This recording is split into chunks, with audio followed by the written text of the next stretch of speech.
Hola a todos. Copa Mundial de la FIFA 2026 ha terminado para México. Y si todo es tristeza, ha terminado para la selección de jugadores en la competencia y de nuestra posición como anfitriones. Un evento sin precedentes que reunió a México, Estados Unidos y Canadá. En este canal de ecología toca hacernos una pregunta incómoda. ¿Cuál es el costo real de un torneo de esta escala para el planeta? Organizar un mundial así representa uno de los desafíos más complejos para la conservación ambiental moderna. La paradoja es clara. Aunque la FIFA ha implementado mejoras en eficiencia, la expansión del torneo a 48 selecciones y 104 partidos distribuidos en una enorme extensión geográfica generan una presión ecológica difícil de ignorar. Durante esta investigación para este video apareció además un viejo conocido para quienes estudiamos ecología, el greenwashing. Hoy no solo enfrentamos la destrucción de ecosistemas y el deterioro medioambiental muy acelerado, también tenemos que lidiar con la desinformación y las narrativas engañosas que circulan a gran velocidad en redes sociales. Por eso vamos a responder preguntas clave. ¿Cuál es el impacto real de estos megaeventos? ¿Qué hacen los organizadores para mitigarlos? ¿Qué papel juegan los países sede? ¿Y qué pueden aportar los deportistas? También explicaremos qué es el greenwashing, quiénes incurren en él. Así que entregaremos en 2 capítulos, 2 videos en los que hablaremos hoy de números ecológicos del mundial y el siguiente hablaremos del greenwashing, el mundial y el deporte. Si nos organizamos, bebemos todos. Yo soy Juan de Murga y lo resolvemos después de la intro.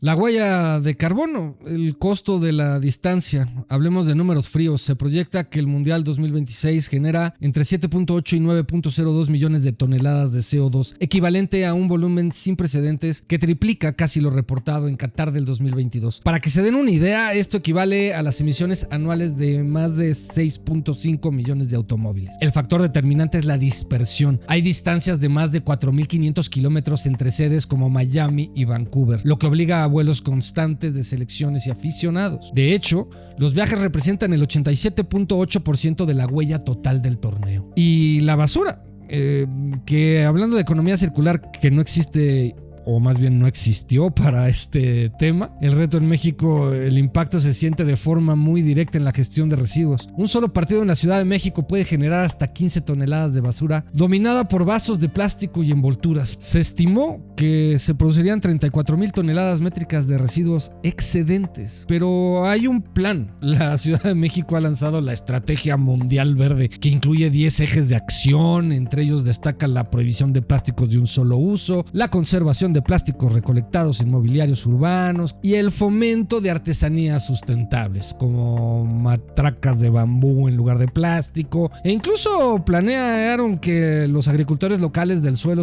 de conservación vendan botanas saludables en los estadios para reducir la huella del transporte de alimentos. Vaya, que estimaron un chorro total de cosas como si fuera una campaña política, y me refiero a una campaña política porque generalmente prometen muchísimas cosas que después. Y hablando de la crisis hídrica, ¿no? Sede en las ciudades, el punto más crítico para México es el agua. El mundial coincide con una sequía extrema crónica de unos años pasados que se esperó que la demanda de agua potable aumentara hasta un 40% en las ciudades sedes durante el torneo. Esto es alarmante si consideramos que sistemas como el Cutzamala, del cual ya hemos hablado aquí en el canal, y platicando un poco de constante situación de ecocidio que se vive por llevarte agua a la Ciudad de México, convirtiendo esta en el agua más cara a nivel mundial y que por litro contamina más a nivel mundial. ¿Qué están haciendo los estadios realmente? El Estadio Azteca ha robado, según ellos, su red para reducir en un 65% el consumo de agua potable, usando aguas grises para riego y descargas, pero la realidad es que los vecinos ya han reportado otra vez que han tenido afectaciones en su suministro. El Estadio Akron en Guadalajara utiliza sistemas de captación pluvial avanzada, y ahí sí vamos a poner un puntito a favor, porque la verdad es que ha sido un estadio desarrollado en una arquitectura totalmente con ya un paradigma resuelto. Hay que cuidar las cosas ecológicas y mucho más el agua. Y también tenemos el estadio BBVA en Monterrey, o sea, Vancomer para los viejitos. Está integrado por el Parque del Agua, diseñado para la infiltración de lluvia al acuífero. A pesar de esto, la tensión social es real. En Santa Úrsula, Coapa, los vecinos han protestado por temor al desabasto debido a las concesiones de agua que le dieron al estadio. Y bueno, hablando un poco de la mitigación y el activismo a nivel federal, México implementó el Gol por el Ambiente a través de Semarnat y la Profepa, ¿no? Que este es un mecanismo donde empresas y organismos deben presentar proyectos de mejora ambiental en gestión de plásticos o biodiversidad para obtener certificaciones oficiales. Además que la FIFA se comprometió a plantar 1 millón de árboles nativos en Norteamérica con 12,000 ejemplares destinados específicamente a parques y escuelas en México. No sabemos cuándo, dónde, qué árboles, si le dieron seguimiento, porque igual como campaña política lo único que hicieron fue cortar un listón, tomarse una foto que es de IA. Sí, la foto con la que publicó esto la FIFA y Semarnat, y eso es una foto generada por IA. También vemos a los protagonistas tomar partido, como futbolistas como Héctor Bellerín, que promueven la moda circular y dietas basadas en plantas por ética climática, y organizaciones como la WWF, que han lanzado Team Forest para proteger selvas, mientras que figuras como Raúl Jiménez se han aliado para preservar el ogro gris mexicano. Todo esto básicamente se ha convertido en publicidad para Instagram y redes sociales. Y la conclusión es que esto lo vieron como un futuro sostenible. La realidad realmente es muy compleja. Aunque existen esfuerzos valiosos y mitigación y reparación de daños, las externalidades como el estrés hídrico y la huella de carbono de los vuelos siguen siendo inmensas. Para que los próximos mundiales sean realmente sostenibles, necesitamos reformas sistemáticas, calendarios de juego más compactos que permitan el uso de trenes u otros movimientos, y un compromiso real para que los ingresos del fútbol financien descarbonizaciones de las comunidades que los reciben. O entrar en una discusión más honesta, y aquí es donde encuentra cabida el término greenwashing.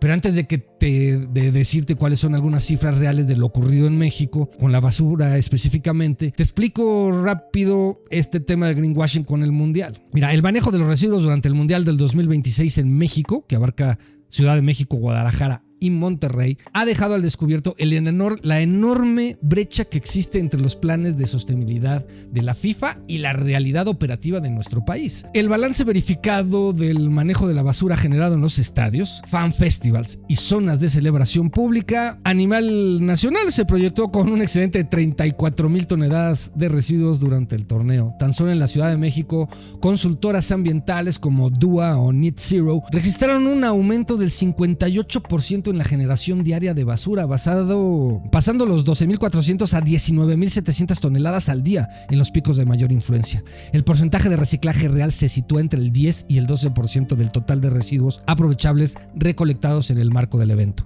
Aunque la FIFA y las sedes implementaron el programa Mundial Verde, la altísima presencia de plásticos de un solo uso, cerca del 60% de los desechos en festejos, fueron vasos de unicel y envolturas que supuestamente la Ciudad de México ya se había comprometido a eliminarlos por completo. Pero bueno, representaron el 60% de todo esto de lo que estamos hablando. La falta de separación por parte de la afición sabotearon las metas. También hay que hablar de la gente. Nadie se preocupó por separar la ecología, la basura, el consumo de agua, nada. Otra vez, lo único que se gritó fue el gol. En Guadalajara, por ejemplo, los reportes oficiales confirman que de las más de 1,000 toneladas acumuladas en corredores como Chapultepec, la Minerva y el FanFest, solo se logró recuperar el 10%. ¿Quién lo recicló y quién se hizo responsable? Pues prácticamente nadie. La responsabilidad se dividió en dos frentes muy claros: el interior de los inmuebles oficiales y la vía pública. Dentro de los estadios y el Fan Festivals oficiales, la gestión corrió a cargo de las administraciones locales de cada estadio en conjunto con ECOSE, que es Ecología y Compromiso Empresarial, una asociación civil de industria de bebidas y alimentos,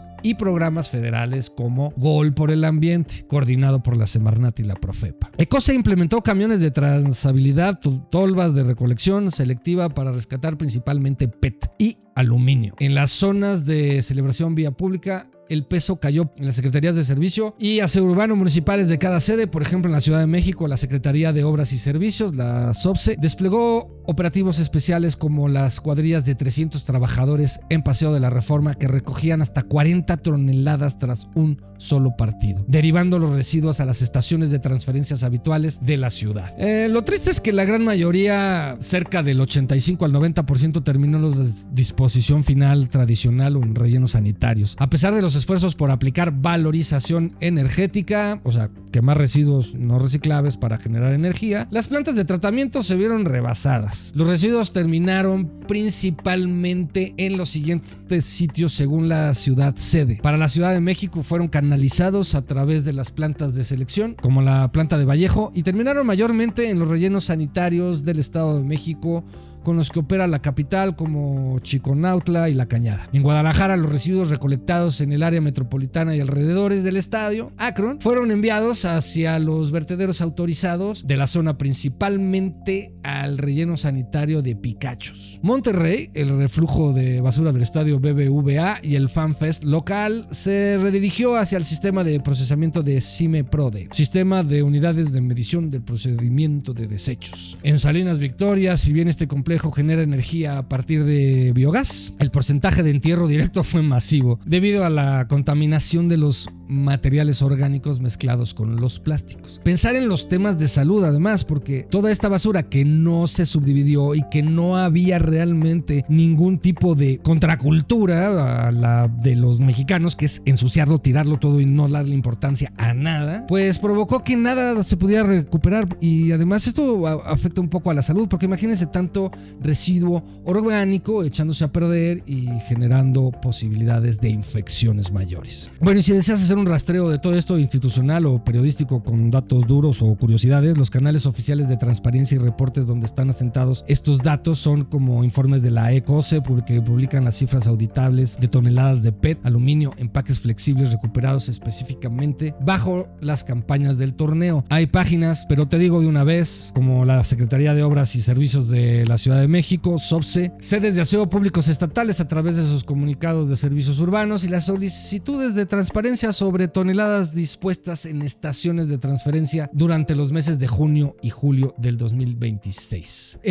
También puedes revisar el documento oficial de la FIFA que obligaba a las 16 ciudades sedes a presentar planes de economía circular, al contrastarlo con las autoridades de consultoras como DUA o Net Zero Consulting. Se evidencia el incumplimiento de las metas residuo cero. Pues mira, para cerrar el video te hago un resumen y una invitación al siguiente video para que hablemos un poco del greenwashing, porque donde hablaremos con más detalle de él, porque como anticipo, buena parte de lo que vivimos alrededor del mundial parece encajar en esa lógica. Se prometieron acciones ambientales muy vistosas, pero muchas de ellas no muestran resultados claros ni mecanismos verificables. Te lo digo, si lo quieres buscar, búscalo, pero no vas a encontrar nada. Nada, no les importó. Nada más hablaron, prometieron, dijeron, iban a hacer, invitaron a artistas, invitaron a deportistas, hicieron todo un espectáculo, un ejemplo de promesas de plantar árboles nativos que no sabemos si iban a funcionar o no, porque ya sabemos que las reforestaciones masivas suelen ser perjudiciales para los ecosistemas cuando se hacen así nada más por plantar millones de arbolitos y cumplir con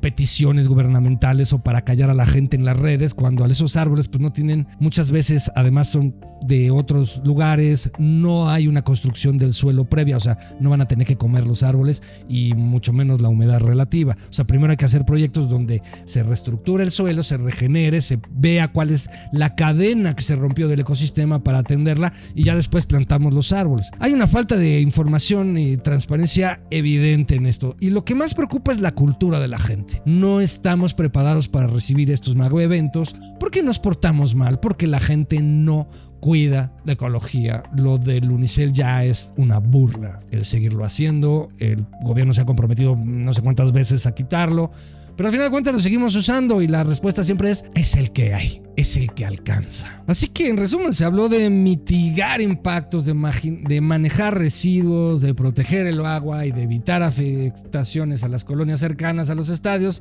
y sin embargo lo que encontramos a punta de brecha con una enorme falta de honestidad fue solamente la distracción de unos cuantos goles. Y también queda una discusión ecológica, económica y política. Mientras se revisa con lupa a la ciudadanía para el pago de impuestos a organismos como la FIFA, se otorgan beneficios fiscales y condiciones extraordinarias que además son anticonstitucionales.